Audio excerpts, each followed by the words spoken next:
In the distant silence of prehistoric Japan, long before the chronicles of the Yamato court and long before the polished etiquette of the samurai age, the land itself shaped the first outlines of what would later become the art of the staff. Winds passed over untouched forests where fallen branches lay scattered like remnants of forgotten storms. And in these primitive landscapes, the earliest inhabitants of the archipelago discovered that a simple piece of wood could extend strength beyond the reach of bare hands. The staff emerged not through craft or intention, but through necessity, becoming an instinctive tool of balance when crossing rivers, a means of holding back wild animals, and a support during long journeys across uneven terrain. In this unremarkable beginning, the future of a profound martial discipline was quietly set in motion. As centuries moved like slow tides, wooden poles remained humanity's most accessible form of defense, while stone and iron clubs, sekibo and tetsubo, appeared as weighty symbols of raw power. These crude rods, though lacking refinement, were early versions of controlled force, and from them, the idea of a structured weapon gradually took shape. Yet wood retained its place as the foundation, its simplicity offering a kind of purity that steel could not. Wood did not seek to sever or to maim. Instead, it responded to guidance, with softness or firmness depending on the hands that held it. In this quality, the staff became more than a tool. It became a quiet teacher of balance and restraint. Over time, as villages grew and early clans formed protective circles across the islands, the staff's role expanded from mere utility to the first bridge between unarmed and armed combat. The rhythm of its movement trained posture, its reach demanded awareness, and its weight taught the body to coordinate breath with motion. The staff revealed to early practitioners that mastery did not begin with the gleam of a blade, but with understanding how force traveled through one's own frame. When later generations forged swords, spears, and halberds, they built upon principles already written into the wooden pole: distance, precision, and the calm determination required to control not only a weapon, but the self behind it. Thus, before schools appeared and before masters etched their teachings into scrolls, the staff had already shaped the foundations of discipline. It stood as a reminder that every art begins not with grandeur, but with simplicity. Yet its evolution had only begun, for in the centuries ahead, this humble tool would leave the forests of ancient Japan and enter the training halls of warriors, becoming a refined discipline capable of rivaling steel. A transformation that would redefine the very soul of samurai practice. In the dim light of early dojos, where the scent of fresh tatami mixed with the quiet breath of morning practice, the staff entered the world of the samurai not as a weapon of pride, but as a tool of discipline. He walked slowly along the long wooden hall, observing how the polished surfaces of countless training poles reflected centuries of patient effort. And in this calm atmosphere, he understood that the art of the staff was born not from the battlefield, but from the need to teach warriors without shedding blood. In the earliest Bujutsu schools, where young students first stepped onto the training floor, steel was considered too dangerous for raw hands and unsettled minds, and so wooden replicas of swords, spears, and halberds were brought forward, their modest forms concealing the depth of what they would impart. He saw how the long staff, the bow, became the most universal of these tools. While the wooden sword introduced the idea of cutting lines and the spear taught the decisiveness of thrusts, the bow embodied both distance and control. It demanded full-body coordination, forcing students to strengthen not only their arms, but the center of their balance, the breath that steadied motion, and the attention that tied every movement into one unbroken thread. In these halls, the staff was no longer the primitive support of travelers, but an instrument shaping posture, spirit, and timing. With each swing, the trainee learned how force traveled through wood, how it rebounded, redirected, or dissolved depending on the subtlety of the hands guiding it. As the decades passed, and warrior families refined their arts, the staff slowly separated from simple training utility and formed its own discipline. Masters realized that the long pole, if treated with the same seriousness as a blade, revealed techniques impossible to practice with steel. It could strike from unpredictable angles, shift length in an instant, rotate around the practitioner like an extension of the spine itself. The movements developed for staff training soon became so sophisticated that they began to migrate outward into other weapons, influencing fencing strategies and breathing methods. He watched as the lines between training and combat blurred, and the wooden staff stepped forward as a legitimate weapon capable of holding its own even in duels against more prestigious arms. In remote mountain schools and quiet temple courtyards, masters experimented with shorter versions of the staff, discovering new forms that emphasized close-range maneuvering. These short poles required intricate wrist work, sudden shifts of stance, and an almost meditative awareness of the opponent's rhythm. Gradually, an entire universe of staff-based techniques unfolded across Japan.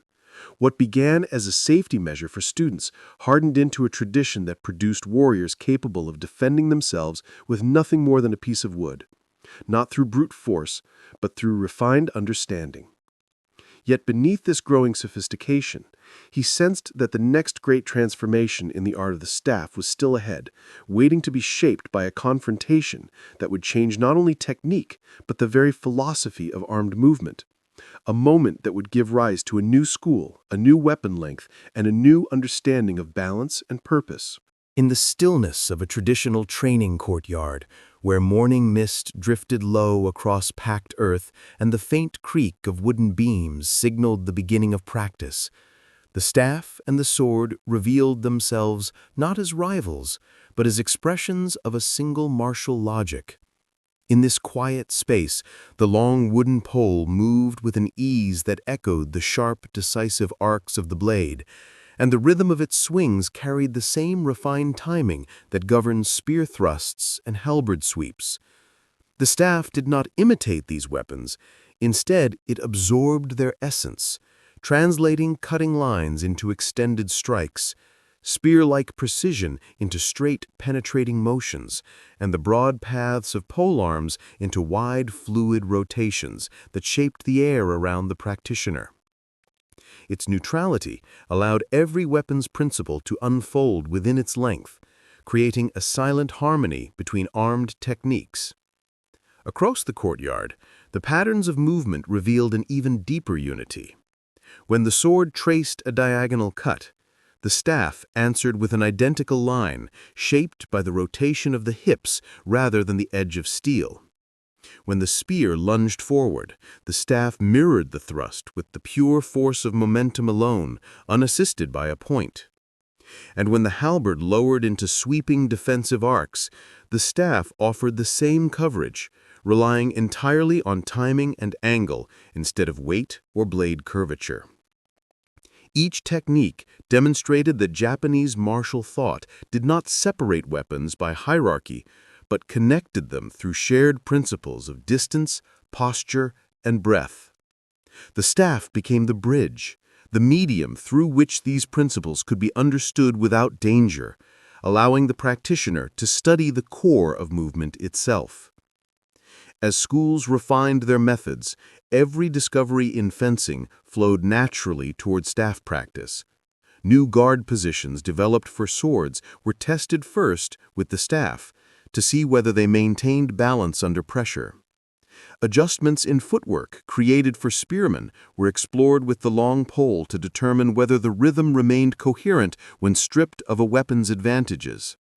Even concepts of timing, deception, and redirection were often sharpened in staff training before being returned to the battlefield in their refined form.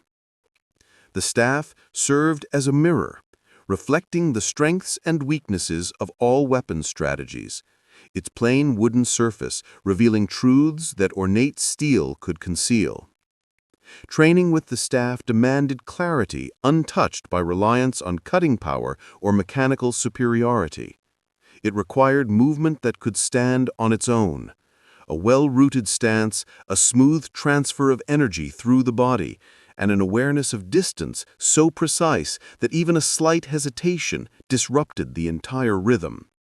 For this reason, the staff became the quiet foundation beneath countless schools, an instrument through which warriors learned that mastery depended not on the weapon held, but on the ability to harmonize intention and movement.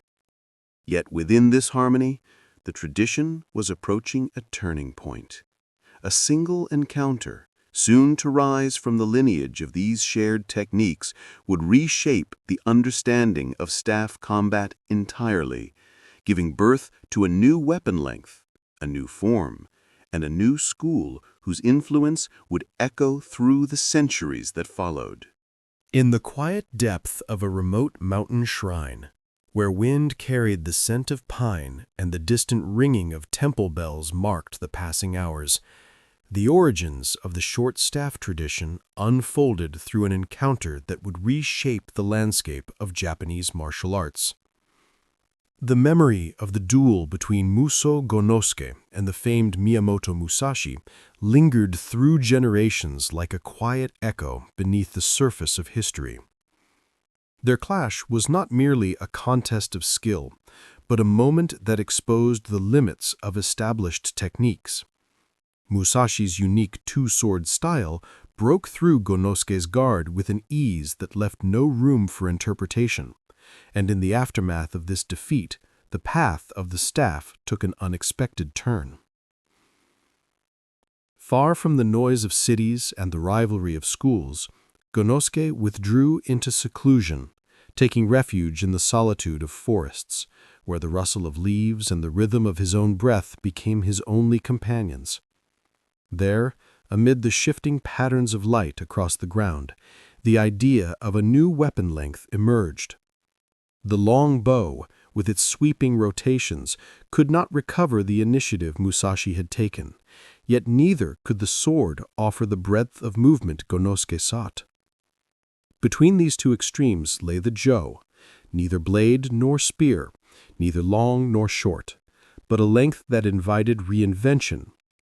Its proportions allowed for rapid reversals, abrupt transitions between offense and defense, and a fluidity that bridged the gap between striking, thrusting, and grappling. As he refined these concepts, the new system began to take shape, integrating the precision of spear thrusts with the economy of sword cuts and the rotational power of long pole movements. Each technique drew its force not from strength, but from alignment, breath, and timing. And soon, the 12 foundational strikes and blocks were established.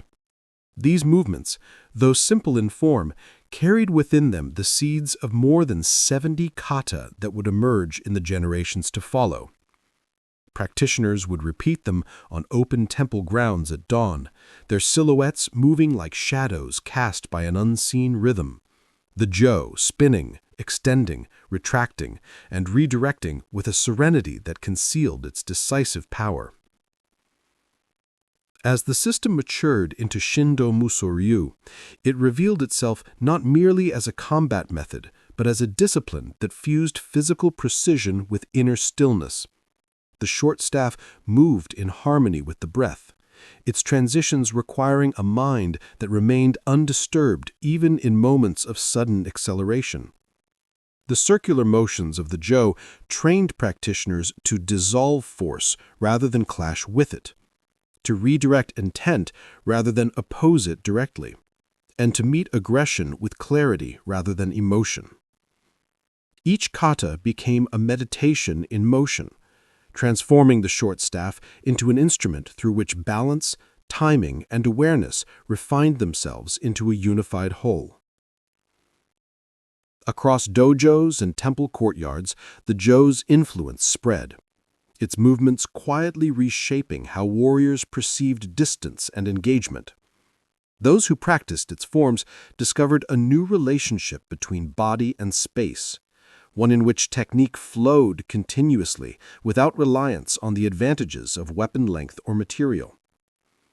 Yet even as the short staff solidified its place in martial tradition, its impact began extending far beyond this single discipline, preparing to shape the development of other arts in ways that few at the time could foresee.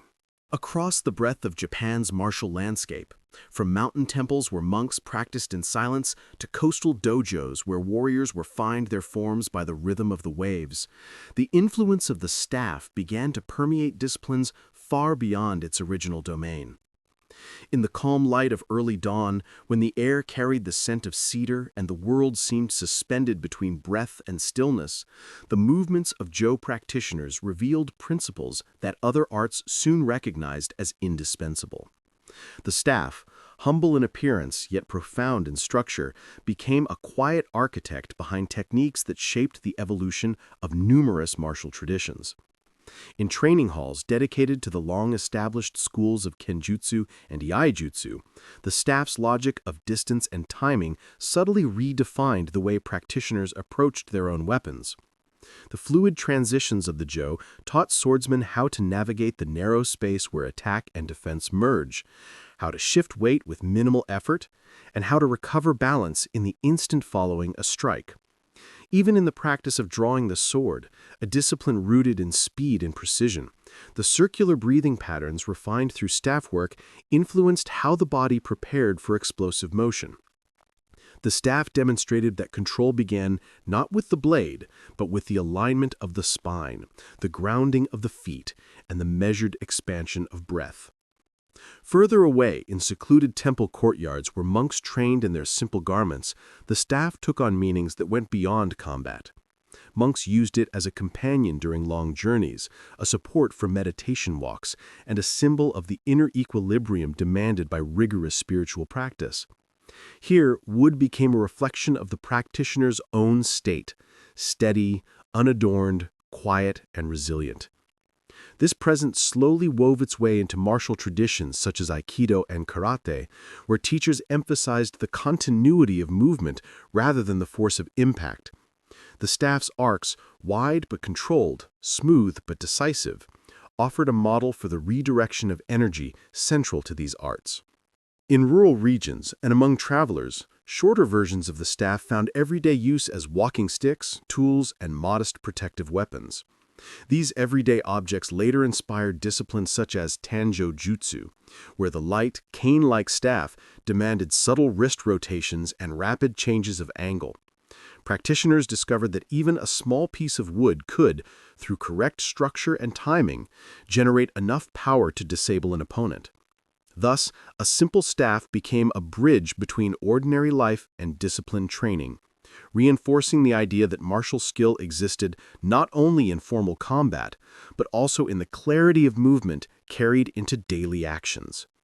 The more widely the staff spread, the clearer its universal essence became. Its movements were neither rigid nor dependent on physical strength. Instead, they taught adaptation, responsiveness, and an understanding of how to move with, rather than against, force. These qualities made the staff a foundation upon which countless martial systems could refine their technical language. The staff revealed that all combat, whether armed or unarmed, relied on the same principles of structure, timing, and intention, and it allowed practitioners to explore these concepts without the danger inherent in bladed weapons. Yet this growing influence hinted at something deeper still. The staff was gradually ceasing to be merely a training instrument or a weapon of pragmatic use. It was becoming a symbol, a reminder that true mastery lay not in the hardness of steel, but in the integrity of motion and the tranquility of spirit. And in this transformation lay the final stage of its journey, where its legacy would expand beyond technique and enter the realm of inner discipline and self-control, preparing the path for its enduring place in the hearts of warriors across generations. In the quiet halls of modern dojos, where polished wooden floors reflect the soft glow of lantern light, and the faint scent of sandalwood rises from freshly cleaned mats, the ancient legacy of the staff continues its journey, preserved in the disciplined forms of Jodo and Bojutsu. Here, in the calm rhythm of practice, a man watching from the side would see not a relic of the past, nor a primitive weapon overshadowed by steel, but a living thread connecting centuries of martial evolution. As the staff sweeps in deliberate arcs and settles into poised stillness between techniques, it carries the distilled memory of countless generations who discovered that mastery begins not with power, but with restraint, and not with domination, but with understanding. The staff moves today with a serenity that belies its history. What was once a tool of survival, then a weapon of strategy, has become an instrument through which practitioners learn to unify intention, breath, and motion. In every dojo, the staff reveals that technique is not external. It is the outward trace of an internal state. The calm grip, neither rigid nor weak, the steady stance rooted through the soles of the feet, the unbroken exhale guiding each transition. All these elements show that the true purpose of the staff lies not in defeating an opponent, but in defeating the scattered impulses within oneself. As the practitioners turn, thrust, and redirect the wooden pole, they confront the fluctuating pace of their own minds, learning to settle their attention as the staff settles into the palms. Across the world, from traditional Japanese training halls to contemporary martial schools far beyond the archipelago, the staff retains its quiet authority. Its techniques have traveled through time unchanged, yet their meaning has deepened. In some places, the staff is treated with a reverence usually reserved for sacred objects. In others, it is a simple teaching tool resting on the dojo wall. But regardless of its setting, the staff unites all who practice it through the discipline it demands. It offers no shortcuts, no hidden advantages, and no reliance on sharpness or mechanical force. The staff requires purity of posture, clarity of thought, and the acceptance of continuous repetition. This is why its teachings remain relevant even in eras defined by speed and distraction. In the presence of the staff, even those who do not train sense a quiet philosophy woven into its grain. Travelers in ancient times leaned on it for support. Monks carried it as a symbol of peace. Warriors refined themselves through its movements, and modern students learn to balance their inner world with each kata they perform. The staff stands at the crossroads between physical strength and spiritual harmony, reminding all who encounter it that simplicity can hold the greatest depth. It teaches that a person becomes strong not through dominance, but through the patience that tempers intention into precision.